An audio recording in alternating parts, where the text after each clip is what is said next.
მოგესალმებით ჩემო ძვირფასო გამომწერებო. ძალიან დაგიგვიანეთ ვიდეო, თუმცა რადგან სხვა საქმეებით ვიყავით დაკავებული, ვერ შევძელი აქამდე გამეკეთებინა. შემიძლია გითხრათ, რომ მსგავსი პაუზები აღარ იქნება. იმედი მაქვს ამის გამო არ გამინაწყენდებით. რაც შეეხება წინა ვიდეოს ბონუს ამოცანას, აქ კითხვაა ვინ მოიპარა ტელეფონი. როგორც უმრავლესობამ აღნიშნა, რომ მეორე გოგოა დამნაშავე, მეც ამ ვერსიას მოვიაზრებ მართებულად. ფაქტია, რომ საკეთში ისეთივე თმის საბნევია, როგორიც უკეთია გოგონას. შევთანხმდეთ, რომ ის არის ქურდი.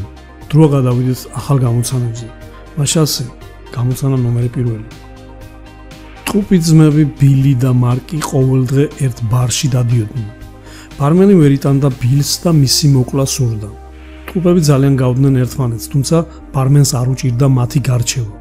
ბილი სვამდა ძალიან ნელა, მარკი კი ძალიან სწრაფად. ერთ დღეს ბარმენმა ორივე ძმას ერთი და იგივე რაოდენობის სასმელი ჩაუსხა ერთნაირ ჭიქებში. ერთი და იგივე რაოდენობის ყინულიც მოათავსა მათში, ასევე ერთნაირი რაოდენობის შხამით შეურია. როდესაც ორივემ გამოცადა სასმელი, ბილი დაიღუპა, მარკი კი გადარჩა. როგორ შეიძლებოდა ასეთი რამ მომხდარიყო?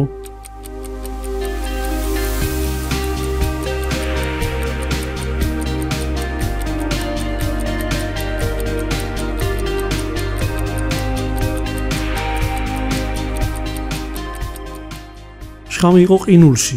ყინულმა ბილის სასმელში მოასწრო გადნობა, რადგან ის ძალიან ნელა სვამდა. ნომერი 2. მაიკ სტაილერი მასწავლებლად მუშაობდა სკოლაში. ახალგაზრდობაში ის პროფესიონალი ფეხბურთელი იყო, თუმცა ერთ-ერთი მატჩის დროს ძალიან დაშავდა. იძულებული გახდა ფეხბურთისთვის თავი დაენებებინა. ბევრი არჩევანი არ ჰქონდა და სპორტის მასწავლებლად დაიწყო მუშაობა სკოლაში. მაიკი ამის შემდეგ სულ სხვა ადამიანად გარდაიქმნა. ის მუდამ უხეში და ბრაზიანი იყო.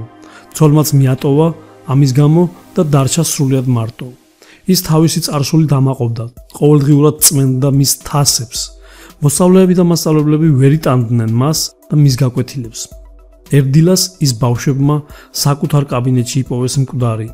დეტექტივი სწრაფად მივიდა დანაშაულის ადგილზე. მაიკი მოწამლული იყო.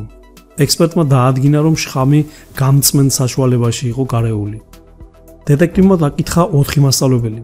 მათემატიკის მასწავლებელმა თქვა, რომ ის მე-5 კლასელებთან ერთად იყო კლასში.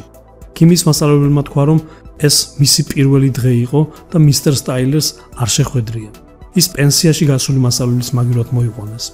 მეორე ქიმიის მასწავლებელმა თქვა, რომ ის ახლახანს მოვიდა გაკვეთილის ჩასატარებლად. ცეკვის მასწავლებელი. ის ჩემი კოლეგა იყო და დიდ პატივს სცემდი. ვინ მოწამლა მაიკი?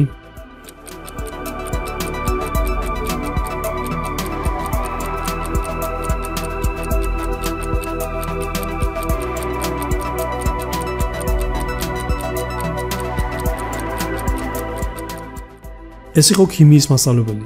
ის პენსიაში გავიდა, შესაბამისად გაკვეთილსაც ვერ ჩაატარებდა. ნომერი 3. ინსპექტორმა ლუისმა აღმოაჩინა ვიდეო ჩანაწერი, სადაც ნაჩვენებია როგორ მოწამლეს ცნობილი მსახიობი. მან გააანალიზა ვიდეო და მალევე მივიდა დასკვნამდე, ვინ იყო დამნაშავე. დააკვირდით სურათს და გამოიცანით, რომელი მზარეულია ის, ვინც მოამზადა მოწამლული კერძი. აუცილებლად ახსენით, რატომ გაგიჩნდათ კონკრეტულ მზარეულზე ეჭვი.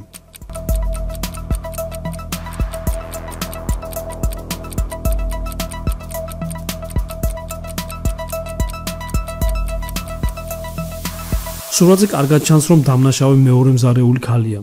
რასაკვირველია, მზარეულები ხელთათმანებს იყენებენ, მაგრამ რადგან პირველ სურათზე გამოსახულ ქალს ხელთათმანები არ აცვია, ეს ნიშნავს, რომ მას არაფრის ეშინია. ანუ მას არ ეშინია თავად მოიწამლოს. მეორე კი პირიქით, ფრთხილობს, რომ ხელებზე შხამი არ მოეცხოს. ნომერი 4. უმთავრო ღამისას მერილინმა გადაწყვიტა დაძინებამდე საშინელებათა ფილმისთვის ეყურებინა. უცებ მან გონება დაკარგა და გარკვეული დრო გათიშული იყო. როცა ცნობიერება დაუბრუნდა, აღმოაჩინა, რომ იმყოფებოდა კოშკში, სადაც მხოლოდ მოჩვენებები ბინადრობდნენ. ყველა მხრიდან მოესმოდა საშინელი ხმები და ბოროტული სიცილკისკისი. ოთახში, სადაც იმყოფებოდა, აღმოჩნდა მაგიდა, რომელზედაც სხვადასხვა კერძები ელაგა. დააკვირდით თეფშებს და გამოიცანით, რომელი მათგანია მოწამლული.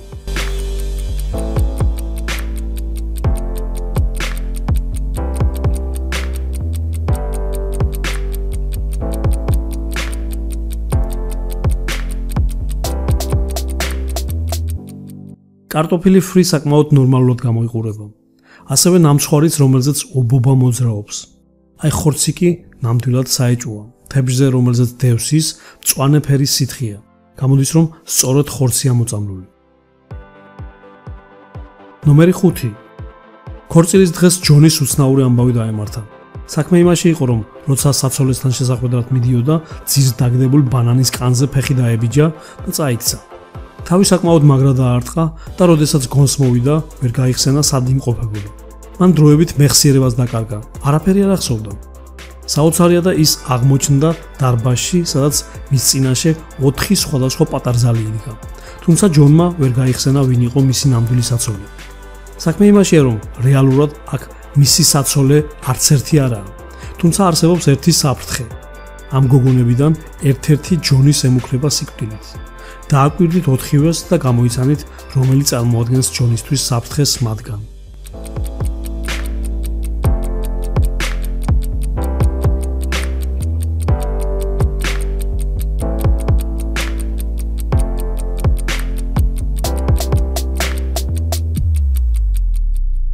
თუ კარგად დააკვირდით, შეამჩნევდით, რომ მეორე გოგონა შხამით სავსე ჭურჭელს მალავს.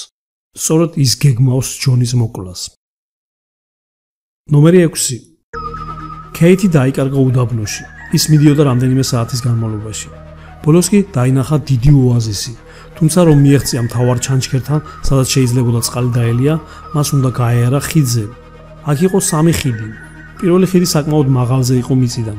ამასთან ეტყობოდა, რომ მასზე გაჭიმული თოკი საკმაოდ ძველი იყო და შესაძლოა არც გაეძლო. თუ ასე მოხდებოდა, ნებისმიერი დაიღუპებოდა ჩამოვარდნისგან. მეორე ხიდზე მშიერი ალიგატორები წვანან. ბოლო ხიდი კი ტბის თავზეა. ტბაში კი შხამიანი წყალმცენარეები იზრდებიან. მაშინ ჩავარდნილი ადამიანი მცენარეთა შხამისგან. რომელი ხიდი უნდა აირჩიოს ქეითმა, რომ მიაღწიოს ჩანჩქერამდე?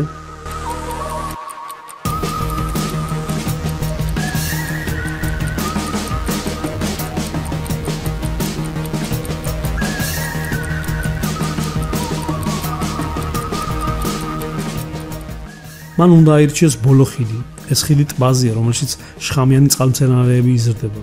ქეითი მარტივად გაივლის ხიდზე, ისე რომ წყალს არ შეეხება. შესაბამისად, არც რაიმე დაუშავდება. ნომერი 7. ლორა მოიტაცეს და ჩააგდეს ბნელ დილეგში. მოულოდნელად მის წინაშე 3 პორტალი გაჩნდა. თუ პირველში შევიდოდა, იქ დახვდებოდა გიგანტური შხამიანი ობობები, რომელთა ნაკბენიც მომენტალურად კლავს ადამიანს. მეორეში უზარმაზარი ლოდი ეკიდა. ლოდი მცირე მოძრაობაზეც მოწყდებოდა ბაგირს და ნებისმიერს გასწრესდა მის ქვეშ. მესამეში 7 მშიერი ნიანგია და მაშინვე შეჭამდნენ იქ შესულ ადამიანს. რომელი პორტალი უნდა აერჩია ლორას, რომ თავი დაეღწია აქედან?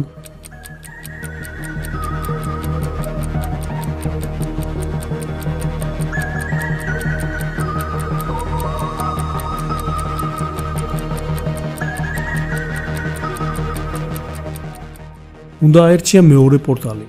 ლორა გაიძრობდა ფეხსაცმელს, შეაგდებდა მასში და ლოდიც მაშინვე მოწყდებოდა ბაგირს. ამის შემდეგ კი არანაირი საფრთხე აღარ იარსებოდა. ნომერი 8. ყურადღებით დააკვირდით ამ მამაკაცს და 3 ქალს. შეეცადეთ გამოიცნოთ, რომელია ამ ქალთაგან აქ მყოფი მამაკაცის ცოლი.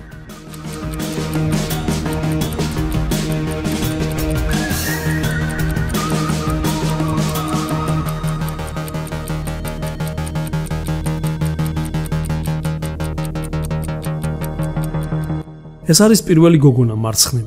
მას განსხვავებით სხვა ქალებისგან არ უჭირავს ჩანთა. ამავე დროს კი მამაკაცს ხელში უჭირავს ქალის ჩანთა. სიმართლეს თუ ვიტყვით, მამაკაცს ნამდვილად არ უხდება ქალის ჩანთა ხელში. ამიტომაც უნდა ვივარაუდოთ, რომ სწორედ ეს გოგონაა მისი ცოლი. დღეისათვის სულ ეს იყო, მეგობრებო. თქვენ უკეთ იცით, ეკუთვნის თუ არა ვიდეოს დალაიქება. ეს კი ტრადიციული ბონუს ამოცანა. დაწერეთ თქვენი ვერსია კომენტარებში. მომდევნო ვიდეომდე გემშვიდობებით. ნახვამდის.